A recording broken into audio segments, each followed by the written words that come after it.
Hello and welcome everybody, I'm Papavarian and this is Crusader Kings 3 and I'm very excited to be here today. It is a very special day for me personally and it is something that, comes from greatness and hopefully will continue and restart towards even more greatness. What am I talking about? This is episode 1 of the second season of our CK3 playthrough here as the rulers, or well, rulers within Aquitaine, and I am very much hopeful that we will have as much fun and as much variety in role-playing as we had in the very first season. This is a heavily modded CK3 playthrough. I adapted the save game to 1.6, so to Fate of Iberia. It's all in, we are playing with the struggle system and so on. And I'm very hopeful that we will indeed be looking at a grand story, maybe even greater than the one that we have already told. Now, let me tell you, if you didn't follow Season 1, I mean, if you weren't there, if you didn't check any of that out, don't worry about it. Obviously, you're invited to rewatch it, but let me tell you right now that if you just want to catch up, if you want to roughly understand why I make certain decisions, where the backstory of things are, then make sure to click the first link in the description. I made some animated history videos on a beautiful map, just check it out. I think it is definitely worth your time, and that gives you a good overview of where the world is as we pick it up in this series and in this very episode. I highly recommend watching it. I think those videos are really, really great. I mean, I've made them, right? But I do think that this will give you the context that you need. Now, the context aside, I don't think that even if you haven't caught up, that you really need to know everything going on in the world. Obviously, it makes sense to have a lot of side knowledge of the history of this world and what occurred, because that is where we base our roleplay decisions at. However, I will tell you right now that this campaign is a bit different from most, if not all, other CK3 campaigns that you have seen on YouTube. In this campaign, there is no overarching goal. I don't want to achieve something, I don't want to be in a certain place at a certain time, and so on.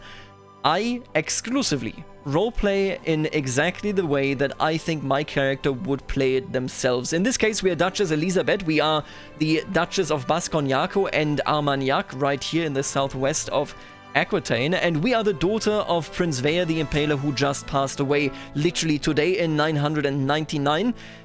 We loved our father. The world certainly didn't love our father. He was a terrible, terrible man, and now it is our time to shine. It is our time to take over and show the world that the House Boscarantia has a lot to offer. The heart of chivalry is our motto, and that is something that Elisabeth doubtlessly is driven by. So, when we start this series, when we start this episode, when we start this season, let's take a quick look at our character, and let's take a quick look at where we are with her personally, rather than where the world is. Because again, the world is of course something that I talked about in those scripted videos. Now, Duchess Elisabeth Veyes is brave, honest, greedy, so she's a fairly upstanding person, I think. Yes, she has a flaw in the sense that she hoards money whenever she can, but she's not, afraid of a fight, and she is also always quite honest with the people around her. She doesn't want to hurt anybody, and she certainly won't be plotting against anybody. Now, her father was very different. When you look at this, I think it is fair to say that her father was a true do-no-good. He was a terrible person, but, and I think this is important in the context of Duchess Elisabeth, she doesn't see it that way. Her father, in her eyes, is a saint. And, as much as he was a saint, she also thinks that her brother, Duke Soero Veyes, who is actually also her friend, that he is also a saint. And quite frankly, he's pretty good. I mean, diligent, impatient, and chaste, yeah. He is the ruler of Poitiers, and he is pretty decent. Also, of course, much like us, a bastard. But he's actually also the son of our mother, Nunya, so we are true siblings, whereas our other ruling brother isn't actually our full sibling. Count Bermudo Veyes of Bigorra was born to a different mother. As I said, our father was quite getting around, you can see, with all these children, and not a single marriage. He was quite busy, but we still love Count Bermudo Veyes. So basically, in our realm and in this situation, we have two brothers that we care about and that hold land. The others have to step back at least for a moment. There are some Muslim brothers as well. We have very strained relationships with them, except for one of them. There he is, Mitshipsa Veyes Boscarantia. We have great relationships with him. I definitely like that. He's a bit stupid, but I mean, what can you do?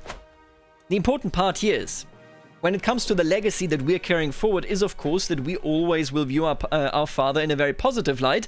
And then on the other hand, that we are also in a position where our father promised Count Bermudo, just as a quick reminder here, that we should give Count Bermudo the Duchy of Armagnac after our father's passing. Now, right now I can't do that. There is no Duchy of Armagnac. I have to create it, but we are going to be creating that as soon as we can. And right now, since we're an honest, upstanding person, I will definitely give Armagnac to our brother. I mean, why wouldn't I? It's a family affair, and our father said it should be done, so it will be done.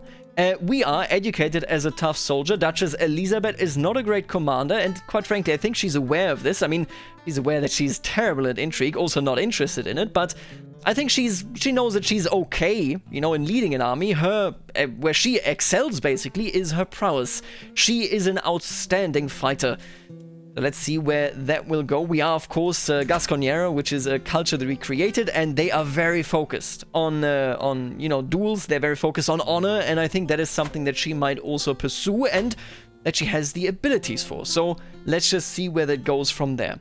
Anyway, we are in a position where we rule within Aquitaine as a duchess. Our cousin, our distant cousin, King Lope Matronet, he's in a position of ruling the kingdom. We have a pretty okay relationship with him. Our father, you know, he liked our father. You can see it right here, opinion of predecessor. And technically, let me just remind you, we are actually in a relationship with the Crown of Aquitaine, where we have to defend the Crown of Aquitaine whenever necessary.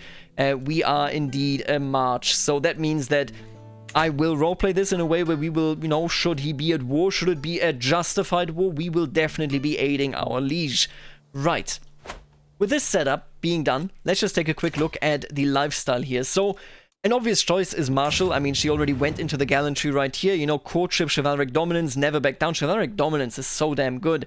But we are greedy, and right now we need more money to create the title. We need more money to, you know, basically extend our influence in our very own domain. And with that, I think we're actually going to be focusing on stewardship.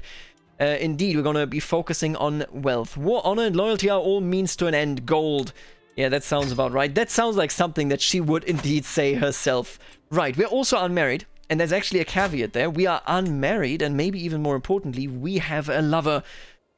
Johannes Kahal. What are we going to do with this? So I thought about this quite a bit, and I think since our father was very promiscuous, he was a person that had many lovers, and that actually created a witch circle with those lovers. But let's just forget about that for a moment, because Elisabeth certainly isn't involved in that fashion to that large a degree.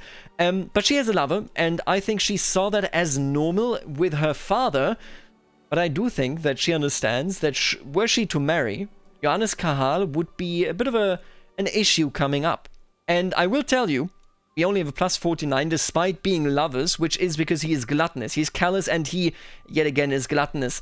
We don't actually have that much in common with him. And with that in mind, I think I'm going to break it off immediately.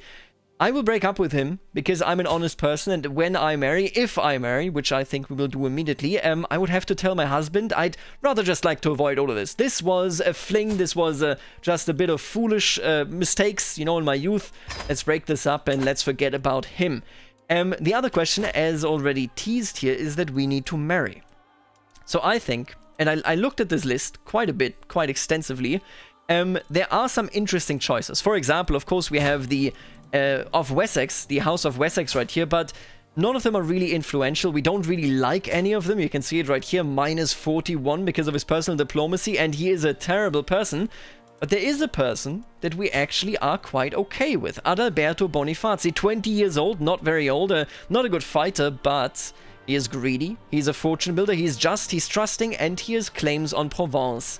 I really like this. I like this a lot because it opens the door towards Provence, at least potentially.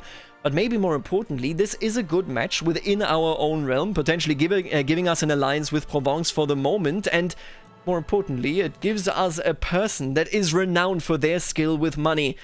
And I think Elisabeth, I mean, she just loves that. And maybe, because of that, she will also come to love Adalberto. So I'm going to be sending him a marriage offer for a matrilineal marriage, and we're going to be marrying into the House of Provence. Well, technically Bonifazi, I guess. Is there anything I should know about House Bonifazi? The strongest members are the Duke of Tuscany and the Duke of Corsica. Oh, damn. Wow. Let me just check that out here real quick. So we have Sardinia. Wait, no, Corsica. My apologies. Corsica. Duke Antier II, of course, is a relevant character here because he is a house member. And then we have Tuscany. Yeah, they are both quite powerful. And I do want to point out, and this is something for the future, for the very distant future, don't get me wrong here, but the current heir of the King of Italy, and technically the Western Roman Empire, the current heir is our king. King Lope Matronet will be unifying Aquitaine and Italy should he live longer than King Gouget. And should that happen, then these two family members will also actually be a part of our realm. Very interesting. This definitely orientates ourselves more towards Italy than ever before, you know. Obviously, the Iberian struggle is quite the interesting scenario over here, but for the moment, yeah, it does look like we are reorientating ourselves and our power sphere towards Italy, which does look like it would become the future realm going forward. So, the next thing is, of course, the council here that we need to set up, and Countess Fakir Louise definitely deserves a place on the council. I like her, but she really hates me. She dislikes me. She's a title claimant, first of all, to the Duchy of Bascognaco. Then she wants a seat on the council. I have had a short reign, obviously. I literally just today got to my position. My father died just now, and then she really hated our father. And this is a big issue. I think, in roleplay terms, Countess Fakir Louise basically believes that we will not be handing out the Duchy of Armagnac to Count Bermudo despite our father promising it. I think that she didn't think too highly of our father. She thinks it's an empty promise, and she thinks that I am just as unreliable as our father. Understandable, I suppose, but at the same time... You know what? I wouldn't have put her on the council had we disliked her, because she hates our father so much, and we respect our father, or we respected our father anyway, but I will put her on the council because I think we can work this out. She is married to my brother, and I love my brother. I mean, he's a great fella. He doesn't really like me, but, you know, once I put him on the council, I'm sure, once I give him the title of Armagnac, I'm sure that he will come around. Let's make him steward right here. And then as a marshal, Countess Elisa, I do like her as well. I'll put you onto the council right now. Man, all of these actually, since we will give away Armagnac, all of these will actually go away. None of those will actually remain with us. And then I'm going to fire our spy master. X here is going to give it to us, but I don't like him. Yes, he's our half-brother, but he is not trustworthy. He was not one of the ones that our father loved either, so I think I can just dismiss him there. I would like to hire somebody that I actually think positively about. Mayor Andrejotto, definitely not the case here. Mayor Matilda. Yeah, okay. I trust her, I think. I'll fire him and put her onto the council. I think for the moment that is a good choice. Artifacts have low durability. I don't think we care about this immediately. 11 years to go. Yeah, I don't really care. Not endorsed by our bishop. Bishop Jimeno of Bascognaco. And look at that. He has this beautiful... salt and pepper effect in his beard. I love that. I love the mod that does it. I think it's a EPE at this point. Anyway, we have him, and he is not a big fan of us. You know what? As my first action, I think I will simply try to... you know what? Kind of just... I would just like to sway you. I guess I can't sway him here. Oh no, there it is. I'm just actually blind. I will try to sway him. Make a, you know, a better impression with the church. Our father was hated. Our father was actually excommunicated, but... that was from a different pope, that was under different circumstances. Maybe we can work this out here as well. And I think this is actually it. We're just going to be working towards creating the Duchy of Armagnac, but I believe we're ready to unpause. So let's do that. Let's jump back into this. You know, it's always exciting to do this. And there you go. This marriage has indeed been created. Heramel is now allied to me, and I actually need to find out. So obviously, we have married Duke Adalberto. He's a pretty good person. I like him. He likes me. I might at some point attempt to romance him. Yeah, look at that. I am a gallant, so I have the courtship perk. I think we're going to do that. The relationship between man and woman in Aquitaine has always been a bit more equal in the past, you know, in this playthrough than it was maybe historically, because I can, for example, still remember Fakir Jacques here that was very active in securing titles for her children. Catalina, the most powerful landholder at the time in Aquitaine. Yeah, women played a very central and direct role, so us romancing our husband, I think, is not really something that isn't normal. I think that is very, very common indeed. So look at that. We got a nice little marriage right here. Ooh.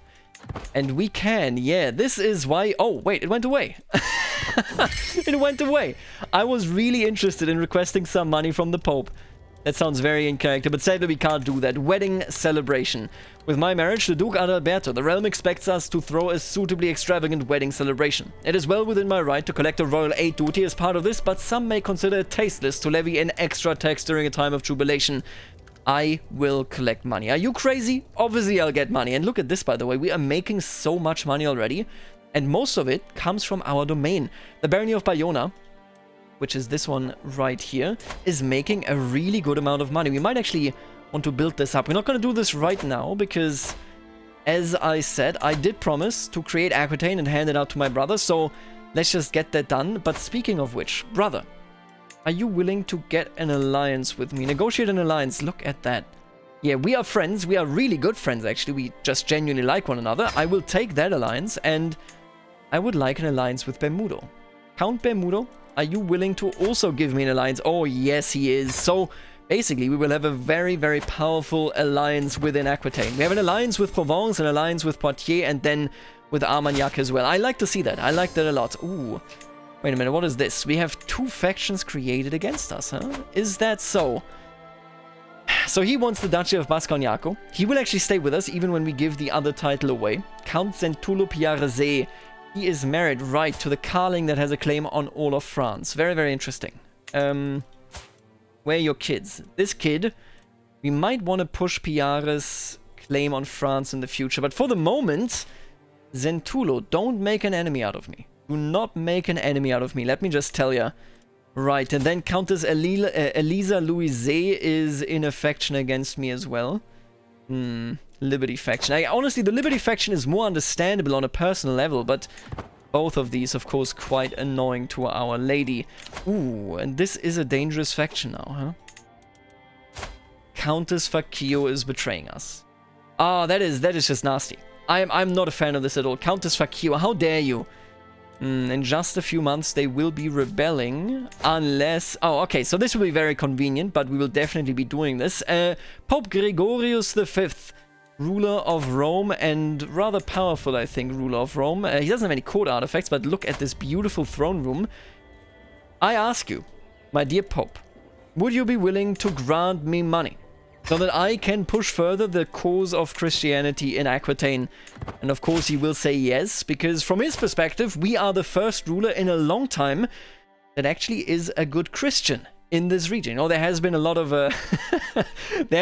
of heresy, I think, in this region, and now he wants to make sure that we stay within the church. This gold will heal my aching coffers. I've considered your plight and decided to grant your request. Thank you. Right, and with that money, we can now actually create the Duchy of Armagnac and basically get rid of this faction immediately by giving the title to Count Bermudo. Where's the button? There's the button. Duchy of Armagnac. Yes, indeed. Give it to him. He deserves it. Our father wanted to give this title to him, and a council is basically empty again. Zentulo. Zentulo is going against us. I will give him the position of marshal, just because it is his right, technically speaking, to be our marshal, but I can't say I trust him. And then we have Mayor Johannes Lopez. I would like to give Mitschipsa actually a position, yeah, because we do trust him. He's a half-brother that doesn't hold any titles, but indeed, he is a good, very loyal half-brother. So I'm going to give him this position. And then between you two, I mean, I don't really trust any of you. Opinion of predecessor. 1 seat on the council because of parochialism. She dislikes us even a bit more. Yeah, look at that, because of this cultural tradition right there. I will give it to you, Andre Giotto, but I need you to behave, okay? Don't dare withholding any taxes. That would end very poorly for you. But yeah, I like this. I like now that Duke Bermudo Valles actually is a duke as well. We're all equals here, our siblings, right? So the main landholders in Aquitaine in the west here. Of course, we still have Prince Archbishop Bustric of Aquitansco, but Suero, then myself, Elizabeth, and Bermudo, we are all the offspring of the legendary Vea the Impaler. So that is quite nice to see. Things seem to be working out on that level. And we are actually a fairly well-respected Christian. I like that. It's such a change from where we used to be. Wait a minute, who's sieging this? It's not... It doesn't happen to be the Pope. No, okay, so... Not oh, wait, it is occupied by the Pope. What is happening here? He is defending... He is the lone defender against Hrvatska, and they are supported by Benevento. So this is not an assault on the ERE, which may have been the case, because the Romans are currently fighting in Egypt, and they are almost 2,000 ducats in debt, but it's not actually. So he's just busy with some vassals. Anyway, a word of advice. I saunter between the market stalls of Bayona, a heavy pouch tugging at my belt. How do I make this coin work for me? As I admire the wares of local jewelers, exquisite filigree, a sound investment, my brother and friend Duke Suero suddenly appears at my side. Word of advice, sister. Have a look at the smithy over there. Their wares might be simple, but their potential is great. You know what? I do like him. I do trust my brother. He is, wow. He is considerably better. He should have been the greedy guy. 21 stewardship. If he says the smithy is good, then wow, look at that army gold maintenance. I mean, it doesn't really impact us too much, but I do like great smithy investment. If I invested into the jeweler, that would be prestige. No, I will listen to my brother. I love my brother, and I'll be investing that money there for sure. If he says that's a good idea, then surely it is. Oh, and right. Until now, King Lope Matrone was actually in a war involved in Lotharingia, completely unrelated to us, but now that he's back home, I could petition him. What can I petition you for, my liege? Is there anything interesting? I could petition him for a council appointment. I do deserve a council appointment. And then I could attempt to petition him to fortify the borders. See, in truth, I don't think, yes, we are a march, of course, right? That is our vassal contract, but Navarra isn't that great an enemy. It's our very own family, and I think they're busy with themselves. So if anything, I would petition him to be on the council. But for the moment, let's just pay homage. Now, I'm greedy, so I'm not going to go and give him any gifts. I'm not going to give him any obligation. I'm just going to say I demonstrate my submission. I do the rituals. I do the rites. I kneel before you, pledge my allegiance, and that has to be good enough. Let's see whether he respects our oath or not. Servants usher me into King Lope's great hall in Carcassonne, where he sits his throne waiting to hear my pledge. I kneel at the feet of my lord and pledge the many oaths of homage, as his scribes record the event. With that, the ceremony is complete. I have nothing to offer my king except my promise to faithfully serve as a vassal of the kingdom. Lope bids me to arise and confirms his satisfaction. Along with my rights to the lands, I rule in his stead. Right, so he now, and this is actually very important for us as a character, he reaffirms that despite all the issues, for example, the church has had with Vea, he was excommunicated after all, despite me being a bastard, I rightfully own Bascognaco. This is a very important moment. I think we didn't give him anything, and he still gives us the full respect. I think we will be a very loyal vassal going forward. Should he be in trouble, I will act in his name. Which brings me to this here, actually. Our brother is trying to push a Liberty faction through, and quite frankly, it's not that terrible an idea, but I don't want to harm King Lope. I want King Lope to be powerful. Yeah, look at this. So, we technically dislike him, but it's largely just because we want a seat on the council. We're going to demand that in just a second. Hopefully, he will give it to us. And then, of course, because he is hunchbacked. Yeah, this is the attraction opinion, but I think we respect him at the very least, because he just reaffirmed the right that we knew we had from day one, and that is, of course, to be the ruler of our duchy. Ooh, and graceful aging, right? Our dynasty perk, actually. Look at that. A graceful aging just came in through the clutch for us here. We just gained a bit of marshal there. Yeah, we got this full thing, and then we're going for glory. Marriage acceptance plus 30. That is really good. Renowned name. Wow, yeah. No, I like that our family, we aren't deciding these. This is in the hands of our actual family leaders, but they are choosing some good dynasty legacies. I like them. I like them a lot.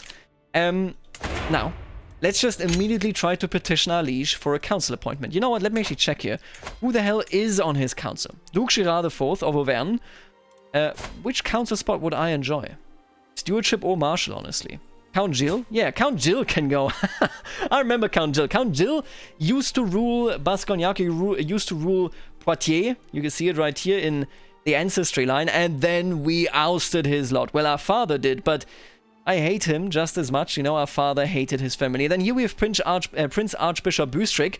I would really enjoy trying to be the steward here. Sure, you know what? Let's try it. Let's petition him for a council appointment. I am escorted into King Lope's throne room, where he beckons for me to approach and address him. I elucidate the abilities, proven and otherwise, that make me a suitable candidate to be the king's marshal, requesting the position as his advisor. I certainly can't do any worse than Prince Archbishop Bustrick of Aquitaine. Right, so we're gunning for that job. I completely am fine with that. We are a good commander. After listening to the speech, he smiles warmly at me and states, "Absolutely, vassal.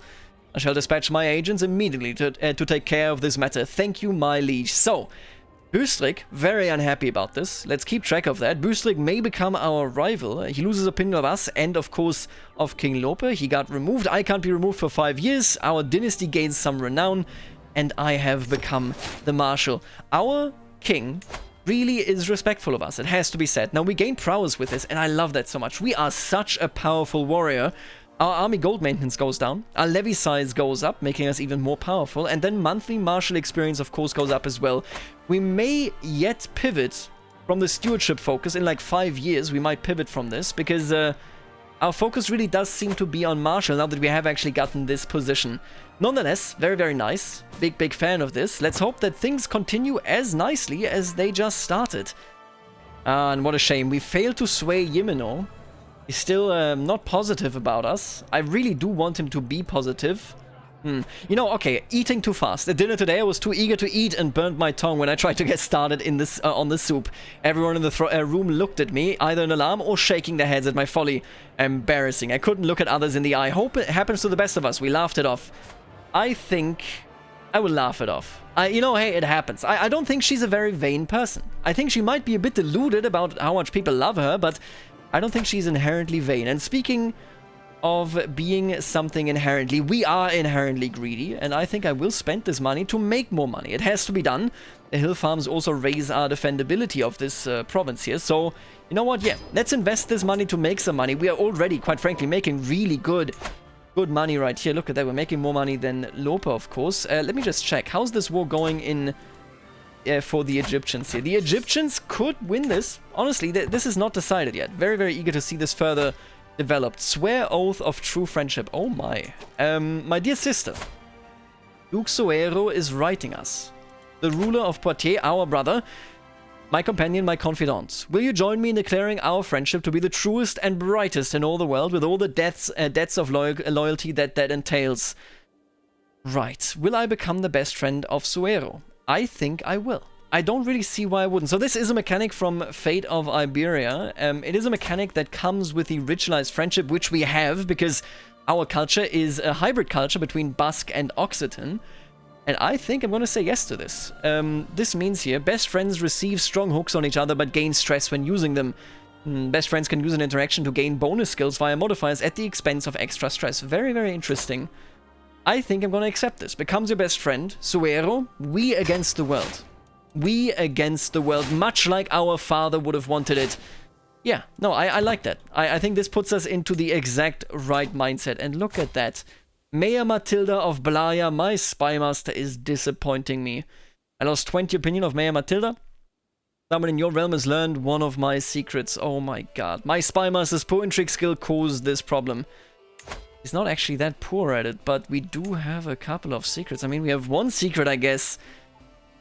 Let's hope that this secret didn't get into the wrong hands. But this is something that we will be exploring in the second episode of Season 2.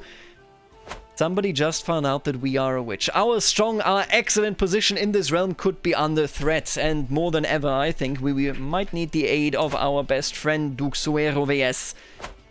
I will see you in the next episode. What a shame. And quite frankly, for blundering this, I will absolutely fire you. I will hire somebody that I actually like. Yeah, you know what? Eneko Ladron, you're hired. Get this nonsense out of here. Okay, I will see you in the next episode. Until then, later, alligator.